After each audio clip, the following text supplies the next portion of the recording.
Okay, beautiful. So we get started. Again, sorry for the delays, guys. So my name is Nathan. I am a physical performance coach, strength and conditioning coach. I have been working as a coach in the fitness industry for probably over 10 years now, which seems to have absolutely flown by. In terms of my background, in all honesty, I won't lie to you. I'm not a massive lover of long distance running. However, I've done one marathon and one marathon only, but I have done other endurance events. I've done a half Ironman before. I've got another one coming up shortly. I've also taken on some other challenges which involve a bit more kind of adventurous, kind of hiking, combining biking and hiking. However, I took the London Marathon on in 2023, and that was mainly I decided I knew the run was going to be the most challenging part for me of the half Ironman at the end. And I kind of figured if I could run a marathon, then I should be okay doing a half marathon after the swim and the cycle.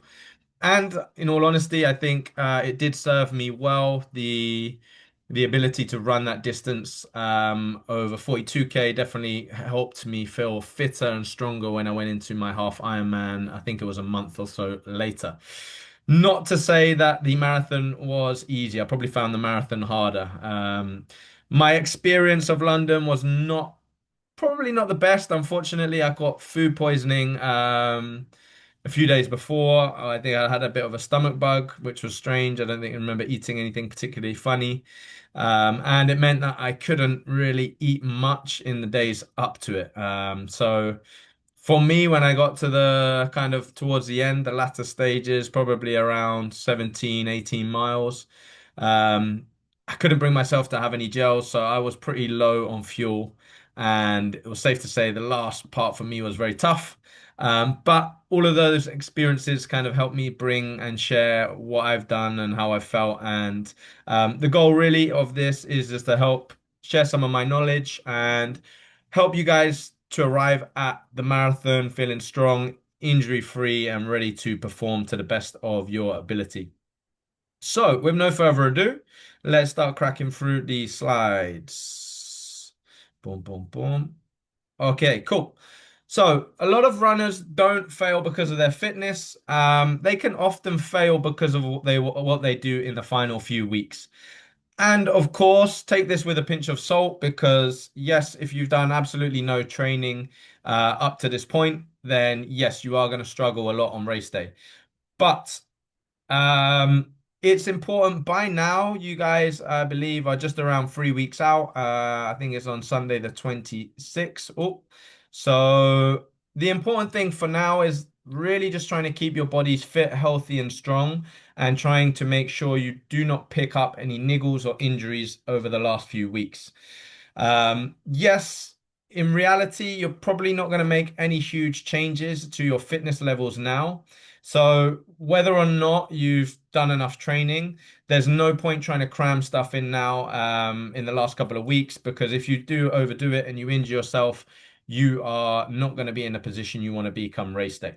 So main thing to really think about here is just try to avoid in these last few weeks overtraining, pushing the body too hard, and not listening to your body, okay? I am also just a quick one. I'm going to do a Q&A at the end. So if you guys do have questions for me, feel free to keep them, write them or jot them down, and I'll cover them at the end.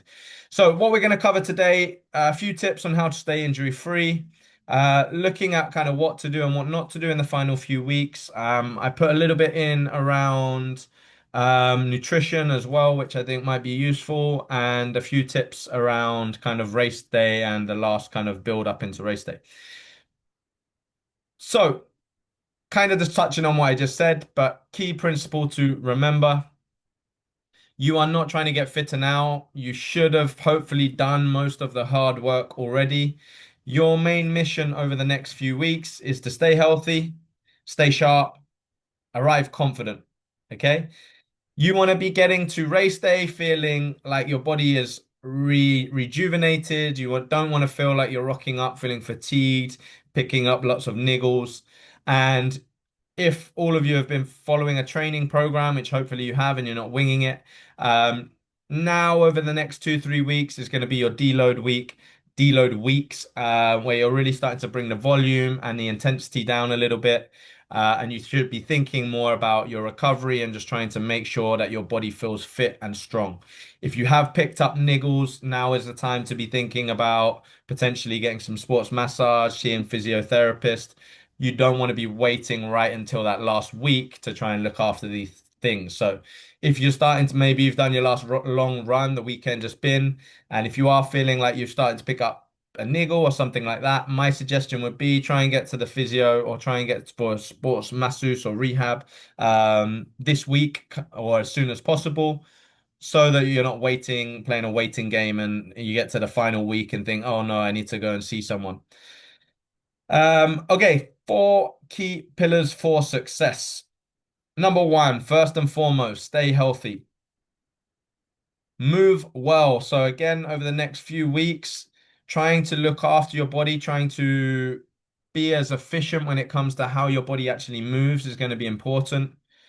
Making sure that you are fueling and recovering, so that the body can perform to its best. And then finally, we're going to have a little look at executing on race day, okay, as well, and what that's going to look like for you. So, pillar number one, staying healthy. Common niggles and injuries. I have a little list here of a few common niggles and injuries.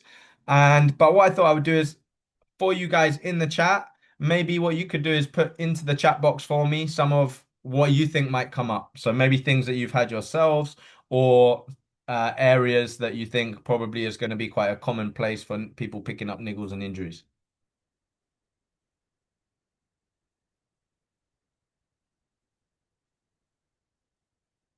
And we won't move on until you've put it in there as well. So I'll wait patiently. Interaction is key.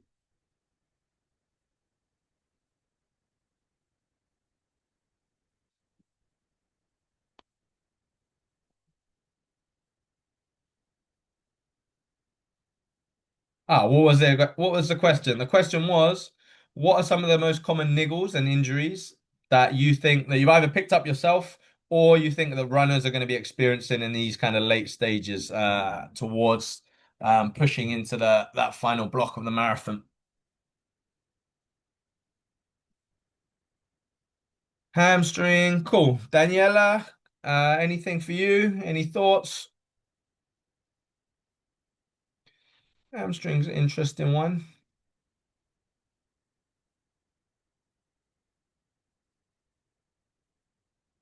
Knee, ankle. Okay, ankle. Yeah. Okay, cool. So some of the most common ones generally varies obviously a little bit person to person.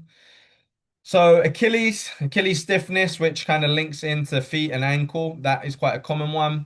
Um, I think I took it out, but I'll maybe try and find it and send it to you. There's, or even if you go onto Google and you put on kind of peak forces when running. The Achilles tendon actually has to absorb around 6 to 7 times your body weight when you're running, depending on obviously speed that you're running, stuff like that. But it is a huge amount of load that goes through the Achilles. So making sure that is well looked after, very important. Again, the knee takes a lot of load when we're running as well. So these are some of the main areas that people tend to pick up their niggles and injuries. And therefore, these are the areas that you probably want to be focusing on. And obviously, everyone is different. So you know your body, you know what areas you are picking up like niggles, or you're more likely to be weaker. And they're the areas that you really need to try and focus on in those last few weeks.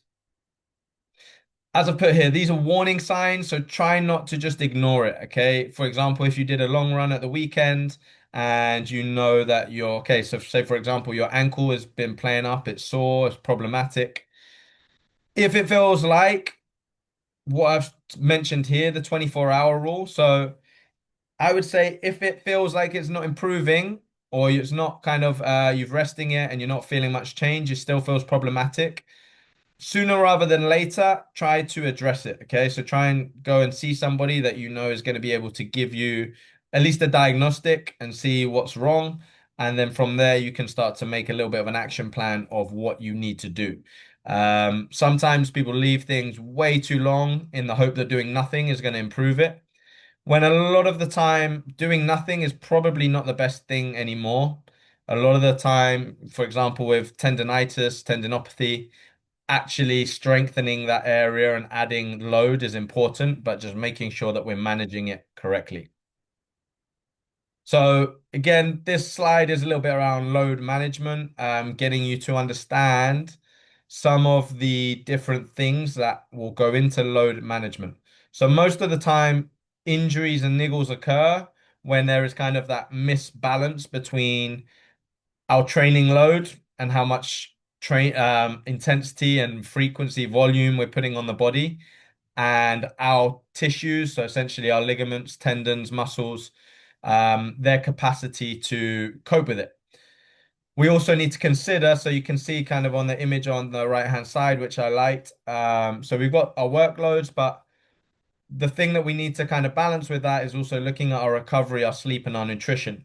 So the more intense and the more frequent our training, the more volume, we really need to consider then, are we increasing our recovery, our sleep, and the nutrition to match it? A lot of people will not be getting enough recovery, sleep, etc., yet they still want to push their body harder. And unfortunately, it's going to get to a point where the body says no. All right. So some key tips for you guys in your last kind of few weeks, or if you're training for a longer race, try to reduce your overall volume. So if you look at the overall volume of a week, obviously if you're tapering, that should start to come down quite significantly anyway. But let's say you weren't tapering and you just started to pick up a niggle or an injury, look to bring your volume down. Always important to potentially try and maintain some intensity. So what I mean by that is try, if as long as it's not problematic for the injury, you might have an interval run once a week. Try to keep that interval run in where you're still practicing actually running at a pace which is going to be similar to the pace you want to run on a race day. Okay. You might reduce the volume of how long you're doing it for. So, if I've picked up a niggle, then instead of me running at 60 minutes, at that higher intensity, I might just do 20 minutes. So I'm just trying to bring it down significantly. I hope that makes sense. Um, and as I kind of touched on again, avoiding panic training. So if you feel right now, what is tapering? Cool. So tapering is essentially what we do when we're training for an event. So obviously for this is the London Marathon is the main event if you guys are training for that. So realistically, you should start tapering around 3 weeks before. Tapering is essentially reducing the volume, reducing the load, and giving your body the chance to recover before you go to your event. Okay. It's the same as, let's say I'm an Olympic athlete and I've been training 4 years to get to the Olympics. I need to taper my training down before the Olympics because if I keep pushing my body to the maximum, I'm just going to turn up on race day feeling tired, fatigued, and I'm not going to be able to work to my optimum level. So usually the goal with strength and conditioning or performance training, we want to try and work up to that peak. And that's why usually around 2 to 3 weeks out, we've done our last long run. We've maximized our kind of fitness. The last 2, 3 weeks, we're going to bring down the load significantly and just give our body the time that it needs to regenerate, heal, so that we can make sure on race day we are at the level that we want to be at. We should be feeling energized. We shouldn't be feeling flat. Hope that helps. So, important point I've kind of put at the bottom down here. Um, Missing one run is a lot better. I've got a few more points, but missing one run is a lot better than missing the race. Okay, so I'll be honest, I've been definitely guilty of this probably many times in my own training for events. We think, oh, I've got to fit it in. I must get this training session in because if I don't do this training session, everything's going to go out the window. I'm not going to run the way I want, or I'm not going to perform the way I want. In reality, let's say you've been training for this marathon for 4 months, 3 months, 4 months. Okay, if you think you might have done 50 or 60 training sessions, maybe more, If you consider one training session, in reality, missing that one is not going to be the end of the world. That is not going to be the difference between you being successful and unsuccessful on race day. Obviously, if you skip loads of training sessions in the build up, that's a little bit different. But let's say you're at the point now, particularly in this last few weeks, where you're trying to be at your optimum fitness and health. Missing one run now because you maybe feel tired or because you feel like you're picking up a niggle, it's not going to be the difference for you. Well, it could be because if you push your body too hard, you might not turn up on race day. That could be you pushing yourself over the line and over the limit. What I would highly recommend now is particularly if you've got niggles, change your running up and maybe jump on a bike. So if you still want to feel like you're getting your legs working, you're working your lungs, you're maintaining your cardiovascular fitness, but potentially you've got niggles that you're trying to, let's say Achilles, for example, a smart thing to do would be to add some bike training in on a spin bike, for example. That way you can still maintain your fitness, you can still get your training in, but you're not going to be putting that same load and impact onto the body. So another important point for you guys to consider when you're thinking about staying fit and healthy, think a lot more than just your training, okay? So I've got my pyramid here. This is could be whatever you want to call it. Let's call it the pyramid for success. But at the bottom, I have put sleep.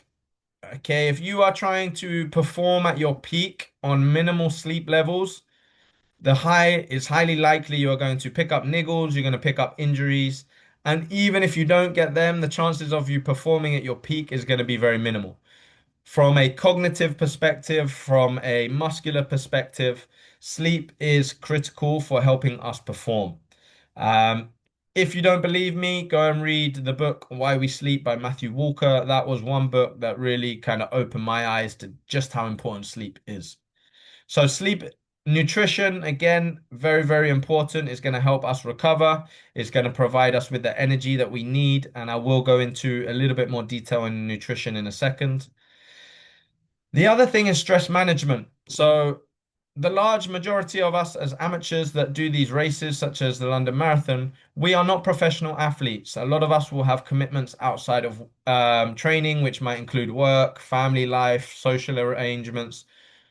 My suggestion for you, as you start to taper down in these last few weeks and prepare, start thinking about how you can minimize stress in all areas of your life. It might be thinking about, okay, maybe I'm going to take a couple of days off in the run up to the marathon the week before. It might be considering, if it's family arrangements. If you have, well, I say fortunately, I right now don't have kids, which is fortunate in the sense of it allows me to have less stresses when it comes to training. But let's say you have kids, for example, and they take up a lot of your time. Maybe try to get family to help out a little bit more, um, so that you can minimize that stress. So different ways that you think about how you can be in the right frame of mind come to race day. Okay, team. Let me see timing. Not doing too bad. So pillar two is all about moving well. And I am a big believer as a coach that mobility and movement should always be a cornerstone of any training program. There is no point being super strong if our joints hurt or we can't even touch our toes or we can't squat well. There is no point being having the engine of a Ferrari, if we're stiff and we can't squat, we can't lunge, we can't run well. So mobility is really, really important. It's going to help to reduce your injury risk. It's also going to make you a lot more efficient with your running. It's going to give you probably better running economy. Key areas for you to focus on, which I've put down here at the bottom. So ankles, very important, feet and ankles. But if you think about it, that is your first point of contact with the floor. Um, Ankles, having strong, stiff ankles, going to help with our force production. It's going to help with our landing. And if you think over the course of a marathon, thousands and thousands of times you are going to be landing and pushing off again. So it's very important that one, we have good mobility, but also we have good strength and stability. Other areas will obviously include the hips, which is the glutes. a really important, well, lots of the muscles, but particularly glutes and quads are going to be our powerhouses as we drive our way through long distance runs. And then also our T-spine. Our T-spine is our thoracic spine, which, if you can see me, is kind of from here down to around, well, probably a bit lower than that. And that's important for rotation. Okay, so in our T-spine, we want to have good rotation. We also want to have that kind of function and control there. Otherwise, that's where a lot of people, you'll see them kind of swaying and over rotating as they get fatigued. And that is going to impact on our running economy. So, what I've put together, these are a couple of routines. So, at the moment, I am working with about two or three people that are training for the London Marathon. I've also got a couple of people doing some ultra runs. So, these are a couple of workouts from training programs. So, on the left-hand side, I have got a daily mobility routine. This focuses on hamstrings, adductors, and thoracic, so kind of the main focus areas that I mentioned. And on the right hand side is a warm up. So a warm up that I use because I know that on London Marathon Day and often at events, it's quite tricky for you guys to, for example, jump on the floor like you're in a gym and start doing loads of groundwork.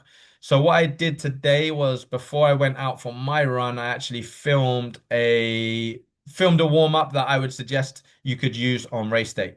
It's about a 10-minute warm up, super simple. So what I can do is send that to you guys if you want it. At the end, I've just put my details so you can ping me a message and I'll try and shoot those over to you so that you have them and you can start using. Mobility I would use on a daily basis, and the warm up you can start using before every run, just to help keep you active, mobile, and strong. So hopefully that helps. Also, just a quick pointer on there. I've probably done a survey of over 100 people that like to run that I've kind of met in the gym that I work at, and the amount of people that do not either don't warm up or their warm up consists of like a couple of leg swings and a light jog. Okay, that for me, that is a big area where people are losing out. One, in terms of more likely to get injured, and two, just from a performance perspective as well. Warming up, the research shows how important it is and the difference it can make, both from an injury prevention standpoint, but also from a performance standpoint. Okay, race week activation. So, as I said, the hard work has been done already.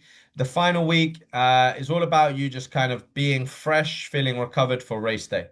So, definitely come that last week, you guys should not be out trying to crunch big miles. You shouldn't be pushing the pace for long periods. The goal in that final week is just to have your legs feeling you want to keep some running in there. Maybe you want to be doing some mobility work, some yoga.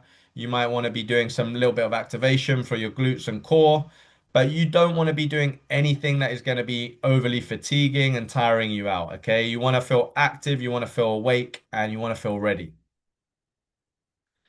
Cool. That was a fairly short one, but hopefully useful. What I'll do just before we move on to this section, if anyone's got any questions based on some of that stuff, feel free to pop it in the chat box. If not, I'll move on to pillar number three. I know I'm talking quite quick, but I will obviously have recorded this, so I'll ping it through. And any questions you guys have as well, I can talk over at the end.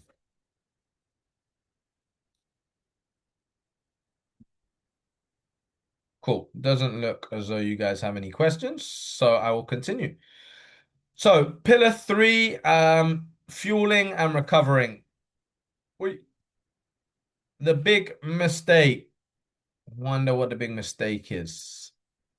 Most runners, well, not most, but often many, will underfuel. So they are not providing the body with maybe enough calories. They're not providing the body, particularly with enough carbohydrates, can be a big one. So underfueling is going to really impact how much energy you have for you to perform at your best on race day. Okay. The other thing is changing things up too late. So probably by now you should have started to One, in terms of what you're eating on a daily basis, should be fairly consistent.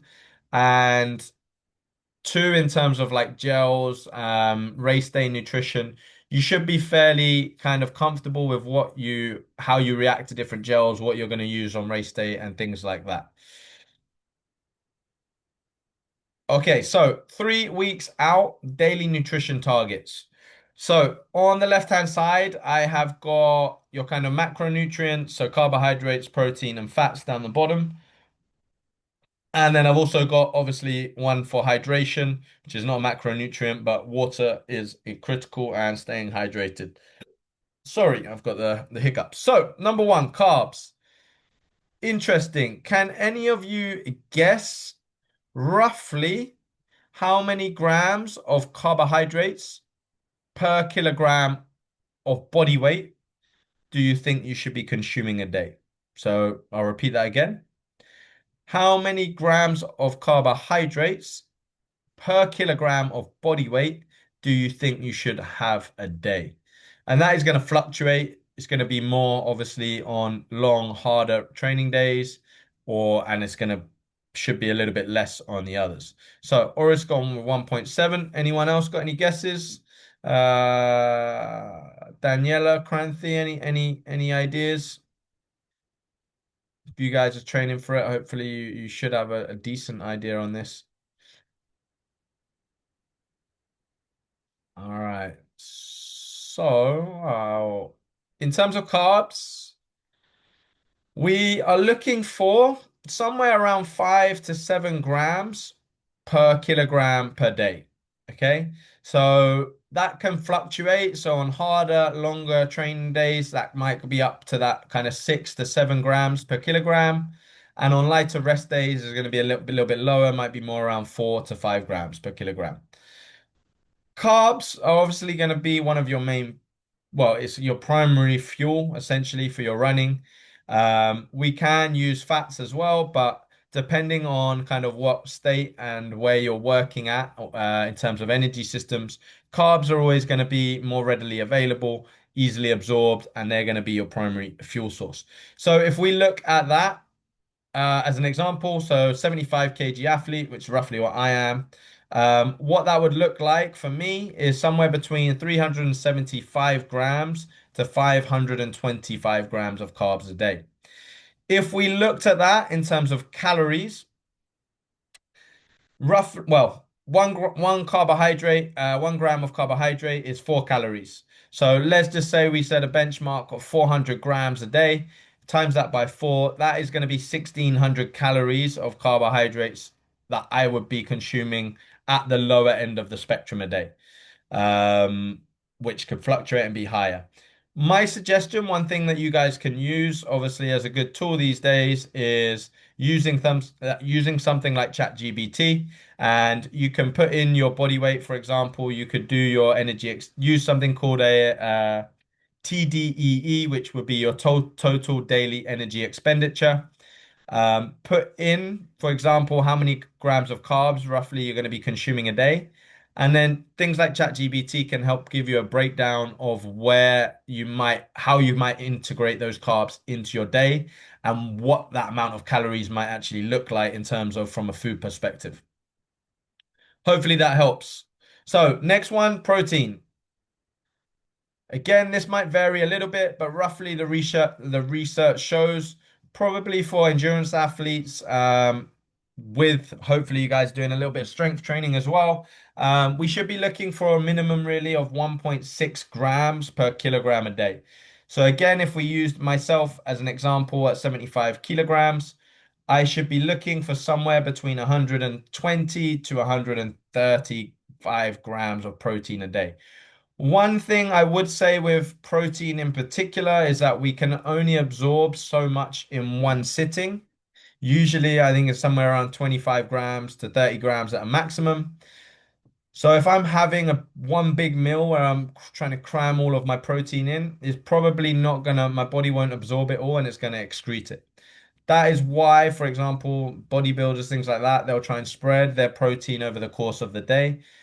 One area that I see a lot of people kind of struggle or miss is their breakfast. So simple things that you can do. Let's say, for example, you have overnight oats or porridge for breakfast. I use some plant-based protein and I put that in to try and increase my protein intake for breakfast. But you can also add things like seeds, so flax seeds, hemp seeds, chia seeds. You might add in butter, so a nut butter, like a peanut butter. All of these things are going to help to increase your protein intake, which is going to really be important for recovery and trying to reduce that injury risk. Hydration. So 35 to 45 mil per kilogram per day. In terms of hydration, this one, there's not tons of info here, and you can probably go and find a bit more. I think I've probably got a sheet, a little cheat sheet I can send you guys as well. But again, if we look at that over the course of a day, for me as a 75 kilogram individual, 2.6 to 3.3 liters a day as a bit of a baseline. That should be increasing a lot. Well, if I'm training hard and sweating a lot, one thing you guys might want to look into is your sweat rates and trying to work out what your sweat rate is.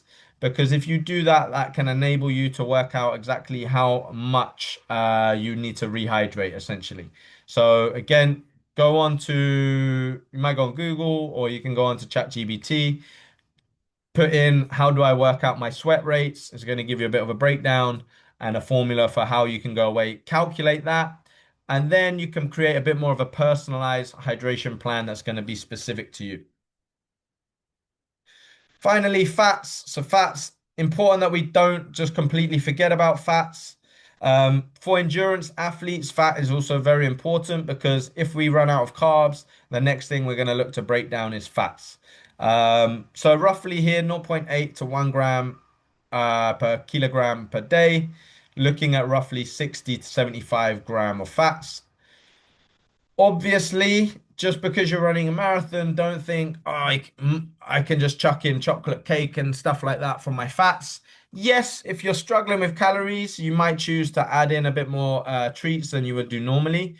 But I would still try and focus here on healthy fats from things like oils, avocados, nuts, seeds, butters. Um, because if you think about it, come race day, the more fat that you have that is not kind of good fat or beneficial fat for you, so the more weight you're carrying that is not kind of lean, the harder it's going to be for you to get around. Okay, for every kilogram extra that you weigh, something that I do myself and sometimes with clients is I use a weight vest when I'm training. And if you put a 10 kg weight vest on, you'll realize how much weight that feels like. So I try and tell clients, imagine if you actually had to run with 10 kg added weight, it's going to make a big difference. So nutrition is very key. The more you can think about being lean and having a good body composition, the less added weight that we have to essentially carry around on race day, which is going to make a big difference. So hopefully you found that useful. As I said, you might want to go away, use ChatGPT to help you out, give you a bit more of an idea in terms of what that looks like in terms of a food breakdown. So race week basics. Important one, carb loading. Yes, carb loading can be really useful. It can be beneficial. But a big mistake that people make is that they kind of wait until just the day before to start suddenly loading up carbs drastically. This can just lead to you feeling a bit like you got indigestion, you're a bit, bloated, and it can have a negative impact. So, what I encourage clients to do is start increasing their carbs up gradually throughout that final week. So, start building your carb loading. One thing you want to consider here is where you may normally focus on what am I looking for? Slow release carbohydrates, often like brown rice and things like this. You want to start switching to simple carbs, okay? So you want to start having things like maybe white bagels, white rice, because that stuff is going to store up and that's what we're going to store easier. It's less fiber, so we're not going to release the carbs as much. Important, try, especially in the final week, I really wouldn't recommend trying anything new. So don't suddenly think, oh, I want to change up the gels or try this new diet program. That is not the time for trying new things out. You want to be tried and trusted by then and know that what you're doing, have faith in it. Finally, ensure adequate hydration. Your water can make up around 60 to 70% of your body weight. I think, if I remember correctly, something around 2% or 3% of dehydration body weight can lead to kind of heat exhaustion. 4% upwards can be kind of, very, very detrimental to performance. So don't wait until the morning of. Always try and stay on it with your hydration. Try and spread it throughout the day. Don't just try and drink one like massive, something like this in one sitting. Can you see it? There you go. Try and just spread it out evenly. Particularly with your training sessions as well, try and always make sure you're hydrated prior to starting your training. Don't wait until you're in a session to start drinking water. Boom, we are getting there. Okay, finally, pillar four, race execution. If you fail to plan, you are planning to fail. Anyone knows me will know I'm hardworking, I'm dedicated, but I can be a little bit scatty. I can sometimes be a bit unorganized. I can forget things. But when it comes to race day, stuff like that, it's super important to kind of build a schedule and a routine that is going to help you be focused. The last thing you want on race day is being wondering, oh, where did I leave my trainers or what equipment have I forgotten? Okay, so try and really be as detailed as possible so that when you get to race day, you're in the right frame of mind. So here I've just kind of got a little checklist for kind of day before, morning, and final prep. So day before, that might be your final kind of opportunity to get your carb loading in. I wouldn't suggest going too heavy the night before. I would really try and focus probably around up to lunchtime or afternoon the day before. It might be the opportunity to do a shakeout run, which if any of you guys are local and around the Wimbledon area, we are going to be doing a shakeout run the day before, the morning before, I think at 10 a.m. So keep your eyes peeled or message me or Oris. Good opportunity if you just get out, stretch the legs a little bit. Obviously, it's not about trying to run a PB. It's more for you just kind of one to loosen off a little bit, maybe a little bit of socializing as well. Mobility and stretching, trying to keep your muscles, your joints, your ligaments nice and loose and limber, so you don't feel too tense. Laying out everything you need, double and triple check. Make sure, create a little list of everything that you might need or want. Something that you might do if you're into the mental side of the game a bit more, you might think about visualizing the race, kind of how you envision it to go. Maybe you're going to start thinking about how great you feel when you get to the finish line. Maybe if you've got family or friends there, kind of the jubilation, all of that hard work and training kind of coming to fruition, might be very good for getting you into a positive mindset. And early to bed the night before. Obviously, I would suggest try and get into a good routine of going to bed early that whole week before so that it's not a massive change on that final night before, because then you're going to struggle to sleep. Morning of, get up, try and leave yourself plenty of time, get up nice and early. I would suggest trying to have a decent breakfast, so maybe porridge, overnight oats, something like that, that's going to fuel you well. First thing when you're up, trying to go through your new, normal routine, nothing too different to what you normally do. Double and triple check your list. Make sure you have everything that you might possibly need from obviously the fundamentals and essentials, things like your running shoes, your bib number, all of that stuff, all the way to things maybe like blister plasters, your gels, headphones, and sometimes you might even want to have backups of stuff as well. So take in two just to be certain. Make sure you're fully hydrated first thing. So again, don't wait until an hour before and start drinking water like crazy because not only will you need the toilet, but it might be a bit too late. And then also trying to get there with plenty of time. So what you don't want to do is be rushing to get there and then you no time to warm up or prepare or do your bag drop. So simple things, but just a quick reminder. And then I can't see this because it's got it in the way, but let's see if I can. Oh, no, that's not what I wanted to do. Whoopsie, give me a sec, team. Uh, where's my slides gone? Click the wrong button. That was a bad idea. Okay, cool. I'm back. Yeah, so final prep on the day, obviously bag drop. You'll all probably be going to the run show. So I think in the run show, there's a good chance to arts run exhibition or expo. Good chance to ask any questions, get kind of any last details you might need. Key things as well here. don't forget to soak up the atmosphere, all right? You guys have trained super hard. You are the lucky ones that maybe got a ballot place, or even if you're running for a charity, great. Soak up the atmosphere, enjoy it. For some, like myself, maybe it will be the one and only time you run a marathon. Who knows? So yeah, don't forget to enjoy it. Deep breaths, try and stay calm, try and visualize yourself. It may be the chance, like me, I'm quite into my music, so maybe you've got like a final tune or something you want to listen to just to get yourself in the right frame of mind before you get out there. Cool, we're almost done, team. What's the time? Yeah, I haven't done too badly. So last couple of key points. One around pacing strategy and race breakdown. One very common thing that's probably so many people do is they get excited, the adrenaline is there, and then they go out way faster than what they've run in their training runs and they might feel amazing for like the first 10K or 15, and then stuff starts to go downhill. So, key point for you that think of it, the race in these kind of phases that I've put out here. So our first phase is all about staying controlled, trying not to, if you should have your race pace, you should know what you want to run at.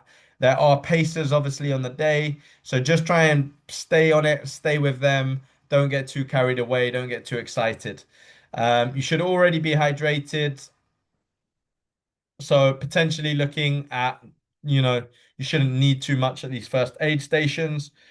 Something I've also put here. So I'm someone who finds endurance stuff quite boring, especially without music. However, I would say try to keep your music and your headphones on race day for when you really need it. So some people obviously might not ever use it. They might say, "Yep, I just want to soak it all in." Cool, that's amazing. I would say to try and at least get through the first 10, 20K without having any music on and save your tunes if you want them for towards the end to try and really lift you when you're struggling. Phase two, settle into your rhythm. Start thinking about, you should definitely be thinking about getting some carbs in, start using your first gels by this point. But remember, try not to start pushing the pace too much. Phase three into that kind of 20 to 30 kilometer mark. Um, really looking to maintain, or if we've done well in the first two and we didn't go out too quick, potentially we may even be looking to build speed here a little bit. Obviously, it's going to be dependent on the course. Um, you can probably look at the course, you'll see where the elevation and stuff. I'm not going to go too much detail into there. I'm just talking more about that general kind of how we look at it. Continue fueling. So even one thing that is important, I would say, is even if you don't feel like you need to hydrate or take fuel, try and be very structured and strict and stick to the plan. So probably every 45 minutes to 60 minutes, you want to be consuming one of your gels and making sure that you've got carbs coming in to keep you focused, to keep your energy levels high. So don't wait until, oh, I feel fine, and then all of a sudden you kind of bonk it towards the end. Try and be consistent throughout with your fueling.